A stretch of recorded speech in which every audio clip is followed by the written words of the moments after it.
नमस्कार, मी विक्रांत पाटील. आपण पाहताय सडेतोड मराठी न्यूज. मित्रो, आपल्याला सध्या माहित आहे पुणे पदवीधर मतदारसंघाच्या निवडणुकीची रणधुमाळी सुरू आहे. दोन प्रमुख पक्षांचे उमेदवार सध्या रिंगणात आहेत. अटीतटीची लढत होणार असंही सांगितलं जातंय. पण या दोन्ही पक्षांच्या उमेदवारांचे प्रचाराचे मुद्दे नेमके कोणते असणार याच्यावर थोडासा प्रकाश आपण टाकूयात, कारण हे मुद्दे निश्चितपणाने मतदानावर प्रभाव पाडल्याशिवाय राहणार नाहीत. एका बाजूला भारतीय जनता पार्टीचे उमेदवार रिंगणात आहेत, ते संग्रामसिंह देशमुख, सांगली जिल्हा परिषदेचे माजी अध्यक्ष, आणि दुसऱ्या बाजूला राष्ट्रवादी काँग्रेस पार्टीचे उमेदवार आहेत ते अरुण अण्णा लाड.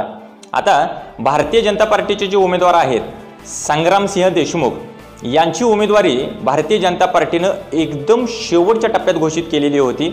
शेवटपर्यंत भारतीय जनता पार्टीचा उमेदवार नेमका कोण असणार याच्यासमोर एक प्रश्नचिन्ह होतं. पण ज्या दिवशी राष्ट्रवादी काँग्रेस पार्टीची उमेदवारी जाहीर झाली त्याच्यानंतर काही दिवसातच भाजपाने ही उमेदवारी जाहीर केली. आणि राष्ट्रवादीचे उमेदवार ज्या भागामधून येतात, पलूसकुंडल या भागामधून, त्याच भागातला उमेदवार देऊन काहीतरी वेगळी राजकीय समीकरणं जुळवण्याचा प्रयत्न निश्चितपणाने भाजपाने केलेली असल्याची शक्यता ही नाकारता येत नाही. आता भारतीय जनता पार्टीनं निश्चितपणाने एक मोठी ताकद संग्रामसिंह देशमुख यांच्या पाठीमागे उभा केलेली आहे. चंद्रकांत दादा पाटील जे सध्या कोथरूडमधून विधानसभेवरती आमदार आहेत, पूर्वी सलग 10 वर्ष त्यांनी पुणे पदवीधर मतदारसंघाचं प्रतिनिधित्व केलेलं आहे. त्यांनी देखील मोठी ताकद संग्रामसिंह देशमुख यांच्या पाठीमागे उभा केलेली आहे. नुकतेच ते या कोल्हापूर सांगली भागामध्ये आले होते आणि त्यांच्या माध्यमातून रयत क्रांती संघटनेचे जे उमेदवार होते प्राध्यापक एन डी चौगुले यांनी माघार घेतली आणि मला वाटतं तिथंच सदाभाऊ खोत यांच्या राजकीय पडझडीची सुरुवात झालेली आहे किंवा किंबहुना त्यात जास्त भर पडलेली आहे. त्याचं कारण असं की रयत क्रांती संघटना ही स्वतःचं थोडंसं वेगळं अस्तित्व दाखवण्यासाठीच फक्त शिल्लक आहे, बाकीचा त्याचा जास्त अर्थ निघत नाही असंच आताच्या घडीला म्हणायला पाहिजे. त्याच्यानंतर चंद्रकांत दादांनी सांगलीमध्ये शिवसेनेच्या जिल्हा प्रमुखांची भेट घेतली. तिथं सुद्धा काहीतरी वेगळी राजकीय समीकरणं जुळवण्याचा त्यांचा प्रयत्न दिसतो. आणि अगदी त्याच पिरियडमध्ये संग्रामसिंह देशमुख यांनी चंद्रकांत दादांचा उल्लेख एका कार्यक्रमादरम्यान माजी मुख्यमंत्री असा केला. आता त्या चर्चा सोशल मीडियावर रंगल्या, त्याच्यानंतर अनेक माध्यमांनी त्याच्या चर्चा रंगवल्या.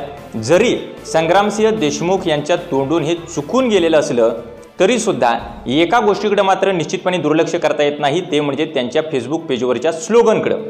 आता त्यांच्या फेसबुक पेजवर स्लोगन काय दिसतं तर आपला लढा आपणच लढू आणि जिंकू.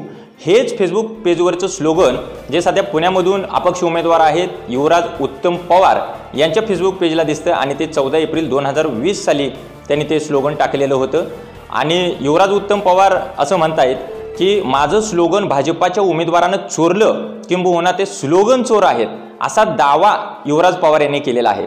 जर खरोखर भाजपाच्या उमेदवाराने हे स्लोगन चोरलेलं असेल तर एक प्रश्न उभा राहतो, तो म्हणजे जर भाजपाकडे स्वतःचं स्लोगन नसेल तर मग प्रचाराचे मुद्दे नेमके कोणते असणार किंवा खरोखर पदवीधरांसाठीचे प्रश्न सोडवण्याचं त्यांचं विजन आहे का, हा सुद्धा निश्चितपणानं मोठा प्रश्न उभा राहतो. अलीकडे त्यांचे जे व्हिडिओज व्हायरल होत आहेत त्याच्या माध्यमातून सुद्धा पदवीधरांच्या विषयांवर किंवा समस्यांवर जास्त प्रकाश होत आपणाला पडलेला दिसत नाही.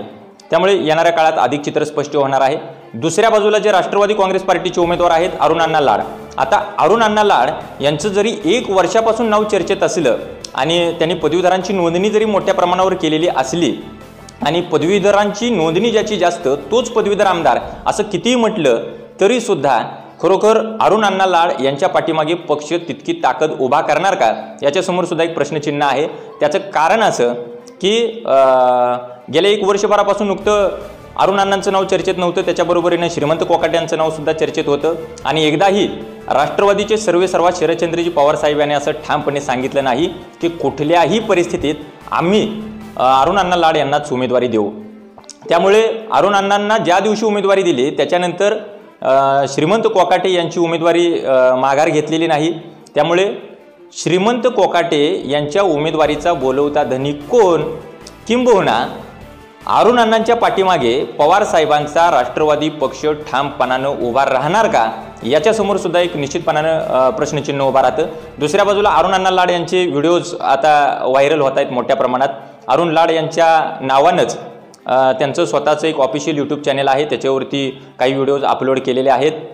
आणि त्याच्यावरचे व्हिडिओज जर आपण बघितले तर लक्षात येतं की क्रांती अग्रणी उद्योग समूहानं समाजासाठी दिलेलं त्यांचं जे योगदान आहे ते सातत्याने दाखवण्याचा प्रयत्न करतायत। किंबहुना क्रांती अग्रणी जी डी बापू लाड यांचा वारसा निश्चितपणाने कुणी नाकारू शकत नाही, पण क्रांती अग्रणी जी डी बापू लाड यांचं थोडंसं शैक्षणिक कार्य जर आपण बघितलं तर लक्षात येईल की क्रांती अग्रणी जी डी बापू लाड यांनी BMAचं शिक्षण अर्ध्यावर सोडून त्यावेळी तुफान सेनेत उडी घेतलेली होती ब्रिटिशांच्या विरोधात, आणि अगदी त्याच वेळी सर्वांना डोनेशन मुक्त शिक्षण मिळालं पाहिजे, त्याचबरोबर शिक्षणाचं खाजगीकरण आणि बाजारीकरण थांबलं पाहिजे, त्याचबरोबर शिक्षण वाचवा आणि देश वाचवा हे अभियान देखील त्यांनी सुरू केलेलं होतं। त्यातले कुठलेच मुद्दे आता त्यांच्या अरुणांच्या प्रचाराचे मुद्दे नाहीत, किंबहुना पदवीधरांसाठीचे काही प्रॉपर मुद्दे सध्या त्यांच्या अजेंड्यावर आपल्याला असलेले बघायला मिळत नाहीत।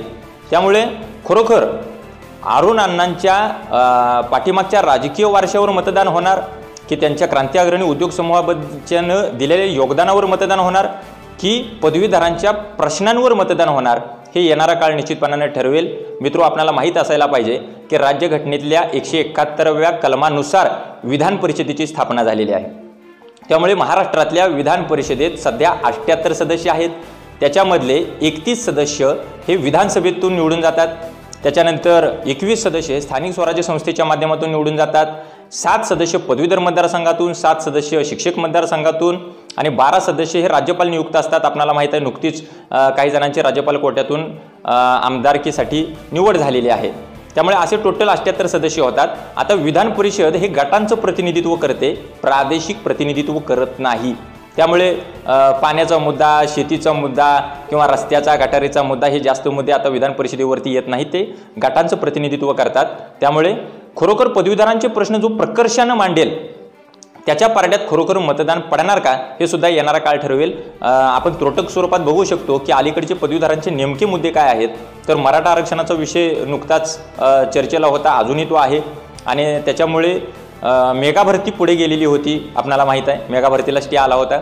त्याच्यानंतर CHP धारक जे प्राध्यापक आहेत त्यांच्या म्हणजे समोरचा एक मोठा विषय आहे त्यांना परमनंट करण्यासंदर्भातला, त्यानंतर नेटसेट धारक आहेत, PhD MPhil धारक आहेत, त्यांच्यासमोरचा सुद्धा मोठा प्रश्न आहे, काही नोकरीमध्ये असलेले पदवीधर आहेत त्यांचे काही वेगळे विषय आहेत, ते खरोखर विषय हे उमेदवार आपल्या प्रचारासाठी घेणार का हा सुद्धा मोठा विषय आहे।